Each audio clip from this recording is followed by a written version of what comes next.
Assalamualaikum warahmatullahi wabarakatuh. Perkenalkan, nama saya Siti Irmayanti dari kelas N20H dengan NIM 105721129820 dari Universitas Muhammadiyah Makassar. Adapun tujuan pembuatan video ini untuk memenuhi tugas final dari mata kuliah Lembaga Keuangan Syariah. Jadi kali ini saya akan memaparkan materi mengenai lembaga keuangan non-bank syariah, yaitu Gadai Syariah. Berikut penjelasannya.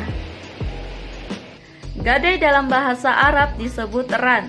Ran adalah menahan barang jaminan pemilik, baik yang bersifat materi atau manfaat tertentu, sebagai jaminan atas pinjaman yang diterimanya. Sedangkan menurut syara, artinya akad yang objeknya menahan harga terhadap sesuatu hak yang mungkin diperoleh bayaran yang sempurna darinya. Menurut Fatwa DSN MUI _3/2002 nomor 25 tentang ran harus memenuhi ketentuan umum berikut. Yang pertama yaitu murtahin atau penerima barang, mempunyai hak untuk menahan marhun atau barang sampai semua utang ran dilunasi. Yang kedua yaitu marhun dan manfaatnya tetap menjadi milik ran. Pada prinsipnya, marhun tidak boleh dimanfaatkan oleh murtahin kecuali seizin ran, dengan tidak mengurangi nilai marhun, dan pemanfaatannya itu sekadar pengganti biaya pemeliharaan dan perawatannya. Yang ketiga, pemeliharaan dan penyimpanan marhun tidak pada dasarnya menjadi kewajiban ran, namun dapat dilakukan juga oleh murtahin. Sedangkan biaya dan pemeliharaan penyimpanan tetap menjadi kewajiban ran. Yang keempat, besar biaya pemeliharaan dan penyimpanan marhun tidak boleh ditentukan berdasarkan jumlah pinjaman. Yang kelima yaitu penjualan marhun. Pada dasarnya, pegadaian syariah berjalan di atas dua akad transaksi syariah, yaitu yang pertama akad ran. Ran yang dimaksud adalah menahan harta milik si peminjam sebagai jaminan atas pinjaman yang diterimanya. Yang kedua yaitu akad ijarah, yaitu akad pemindahan hak guna atas barang dan jasa melalui pembayaran upah sewa, tanpa diikuti dengan pemindahan kepemilikan atas barangnya sendiri.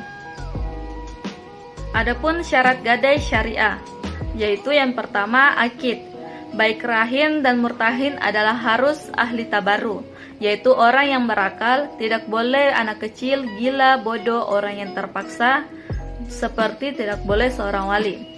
Yang kedua itu marhun bi atau yang disebut utang. Yang ketiga marhun atau yang disebut barang. Yang keempat yaitu sihat, ijab dan kabul. Syaratnya adalah sihat tidak boleh disalingi dengan ucapan yang lain, ijab dan kabul, dan diam terlalu lama pada transaksi, serta tidak boleh terikat waktu. Adapun persamaan dan perbedaan pegadaian konvensional dengan syariah. Persamaannya antara gadai syariah dengan gadai konvensional yaitu jangka waktu tempo yang sama-sama 120 hari. Jika tidak ditebus, maka barang jaminan tersebut dilelang. Di pegadaian syariah, uang pelelangan tersebut digunakan untuk membayar hutang rahim. Jika hasil lelang tersebut mengalami kelebihan, akan dikembalikan oleh nasabah. Tetapi uang kelebihan tersebut tidak diambil dalam waktu 1 tahun, maka uang kelebihan tersebut akan dimasukkan ke dalam dana sis, yaitu zakat infak dan sedekah pegadaian syariah. Sedangkan pegadaian konvensional, uang kelebihan yang tidak diambil akan menjadi milik pegadaian. Dan apabila dari hasil lelang tersebut ternyata kurang untuk membayar hutang, maka nasabah diharuskan membayar sisa hutangnya. Untuk perbedaannya antara pegadaian syariah dengan konvensional adalah dalam pengenaan biaya. Pada gadai konvensional memungut biaya dalam bentuk bunga yang bersifat akumulatif dan berlipat ganda. Sedangkan pada gadai syariah tidak berbentuk bunga, tetapi berupa biaya penitipan, pemeliharaan, penjagaan, dan penaksiran. Jadi singkatnya gadai syariah lebih kecil dan hanya sekali dikenakan. Jadi sudah jelas bahwa ran boleh dilakukan karena kegiatan tersebut sudah pernah dilakukan oleh Rasulullah SAW. Itulah penjelasan yang bisa saya paparkan, kurang lebihnya mohon dimaafkan. Wassalamualaikum warahmatullahi wabarakatuh.